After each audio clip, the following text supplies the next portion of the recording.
name is Allison. Today we're going to talk about how to receive abundance when trauma makes you contract.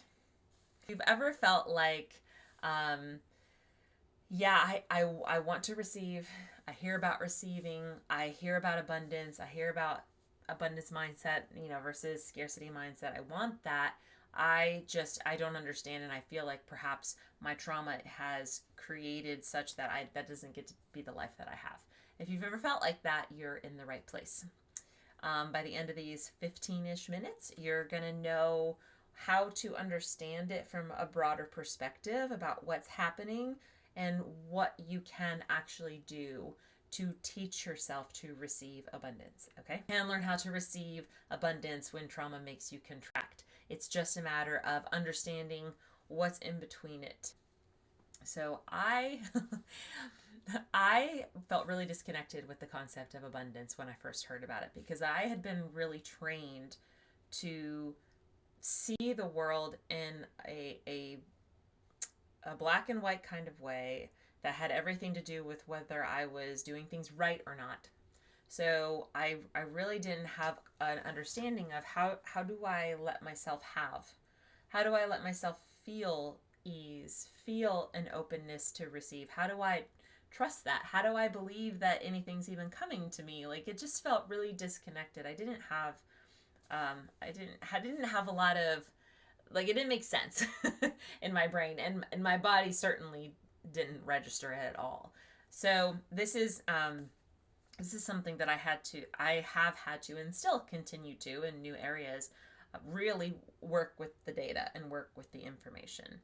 And I feel like the way that people are often told to think about this, it can take on a couple different sides. If you're coming from people who speak a lot about abundance and manifestation, and they speak more in the spiritual terms, they will often just reiterate, you just have to be open, you just have to just receive, like, let yourself receive, and just stop repelling it. That may feel like, what do you mean? I'm not trying to repel it. I don't want these things I have, I want that thing. Or you may hear on the other side that it's a much more trauma centered kind of thinking, where it's like, really just go in and work with all your trauma, and clear that all out, and heal it all, and go through every little thing. And I tend to think along the lines of, let's just see what's happening. Let's show ourselves the patterns, and make it like a map to show ourselves, oh, I see that this is what's happening when this is happening, and here's something that I can do. I don't think we necessarily have to go into every single detail of our trauma. I think we can just deal with the residual effects that we're living in now, because what we're living in now are echoes. They're echoes of a thing that has passed. And we can learn to work with our body in the now, and it can be a separate thing. We can almost like say, that was a thing that happened to me, and I don't have to keep feeling it over and over and over, because I'm working with my current experience.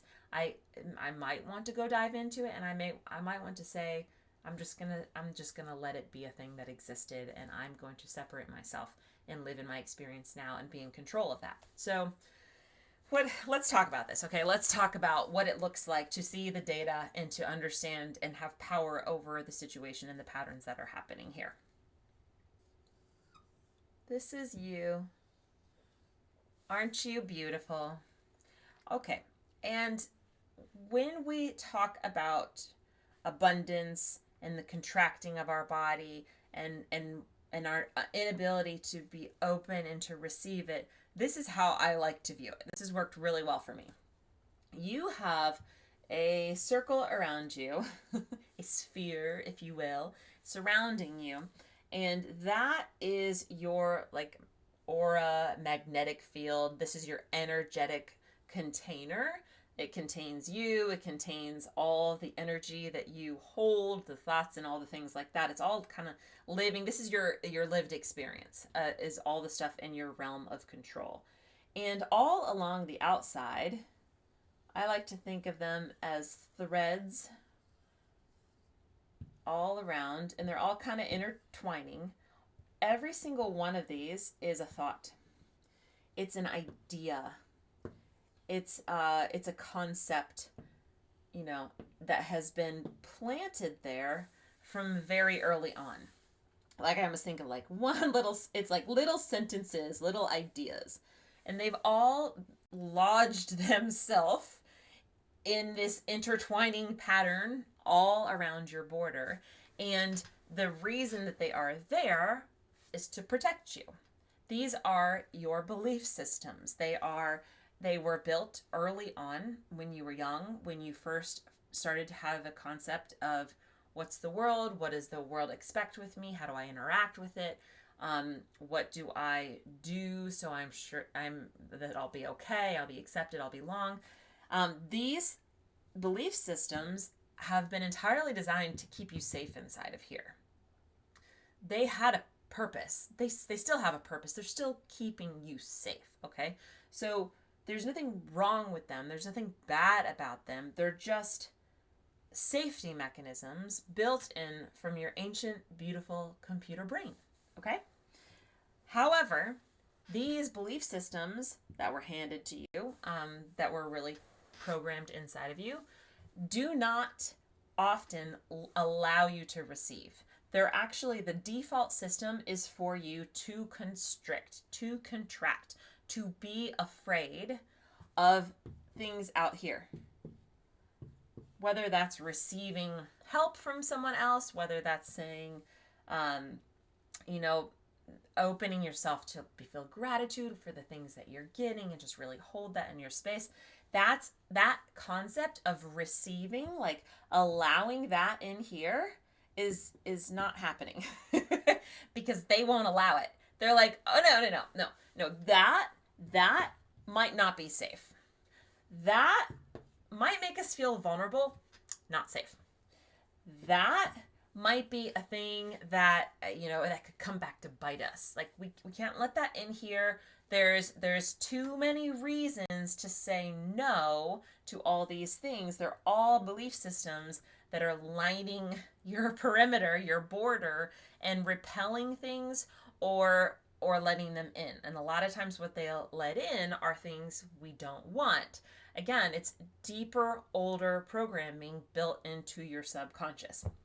So in order to receive things that are different than we've had our whole life, like if you say, I want to start making a lot more money, in order to receive a lot more money, you have to work with your belief systems to allow them to come in, to make sure that you can feel safe with them inside. See, right now, these belief systems say, we're not safe in here if you bring that in.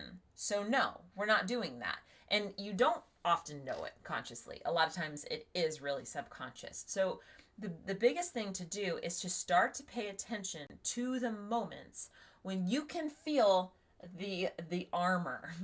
You can feel your body constricting, contracting, you can feel tension, you can feel like a resistance, or you can just feel a general like real uneasiness, like the weather inside is all like in a storm. Start to notice that, because in those moments are when you see there's information here. There's actually thoughts. There's actually feelings. There's actually memories and pictures coming to mind, and I feel afraid of them. That's bringing up these. Those are the things that are going to be surfacing and coming to light, and you have to be able to see them in order to know that they're there. Otherwise, they're just operating without your consent, really. Although, yeah, it's like your conscious mind isn't consenting. It's just operating in the background to keep you safe. So there's two kind of things here. We have to start to develop a safety inside with ourselves and teach ourselves that we give the safety, not these default systems that were built into us. We provide our safety.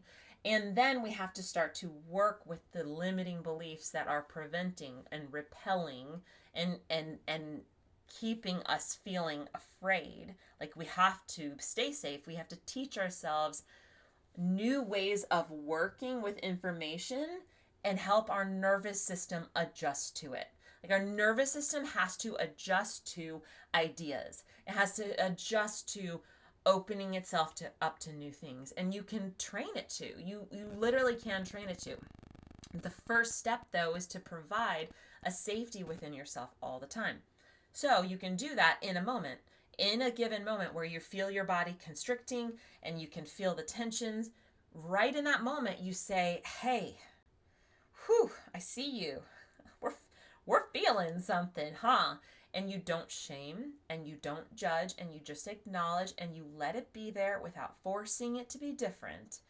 That is building safety because that is you observing you and allowing it to have the experience while being outside of it.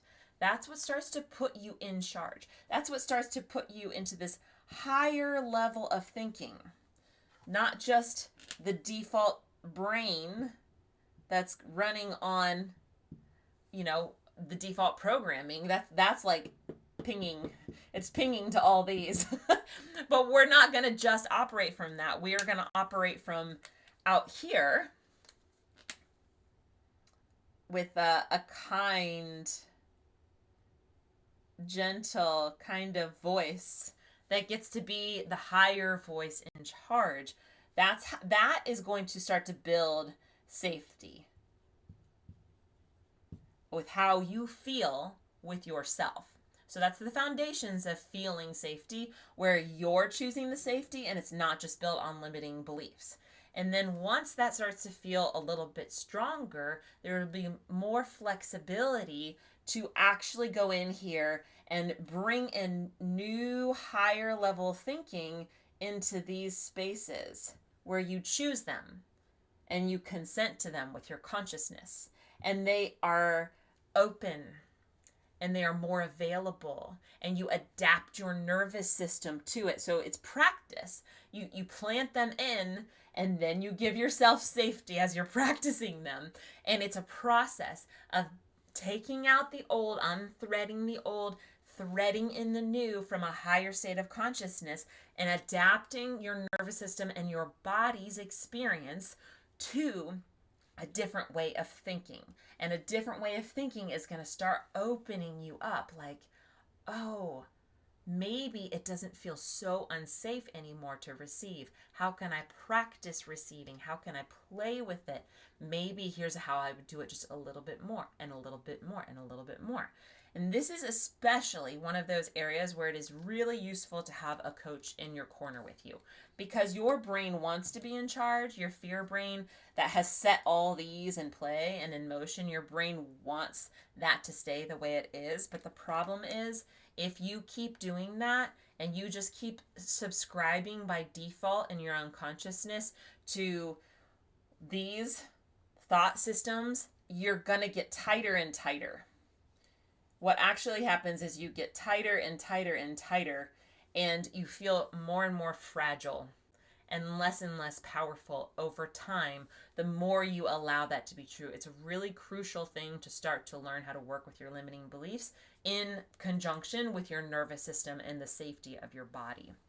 So if you're interested in being like, hey, I want to do that. I want to get on this now and fast so that I can start to rebuild my nervous system and my relationship with myself and open myself and expand myself and receive the abundance of this life, because that's the whole purpose.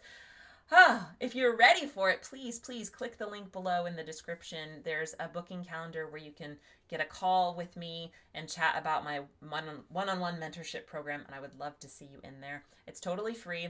I do only work with a few committed women at a time, so if you're like, yeah, let's do it, I'm ready, make sure you click it below and get started now. So remember, when you feel constriction, when you feel the contraction in your body, or you feel a resistance and avoidance, all of that is a sign. It's a sign that these are operating. There they go. Flag on the field. And that you can bring safety to your body in that moment. You can be with yourself. You can start to solidify a feeling of okayness within yourself. And from that space of softness, you can start to find the limiting beliefs and work with them and take them down and build in new ones. All right. So if you like stuff like this, my channel is full of stuff like this. You might want to check out the video, How to Prioritize Yourself, when others always come first. It's also a really common one for people who have contracted nervous systems. You may want to check that out. I have lots of other ones talking about how we see and map out the whole experience of our mind and our body and what's happening inside of it. So, again, if you're looking for personalized support, please click the link below in the description for a one on one call with me. And I would love to hear your experience with this. I'd love for you to share, and just very curious. I will be back for more support, helping you navigate connecting your smart brain to your wise body so you can live happy, strong, and free.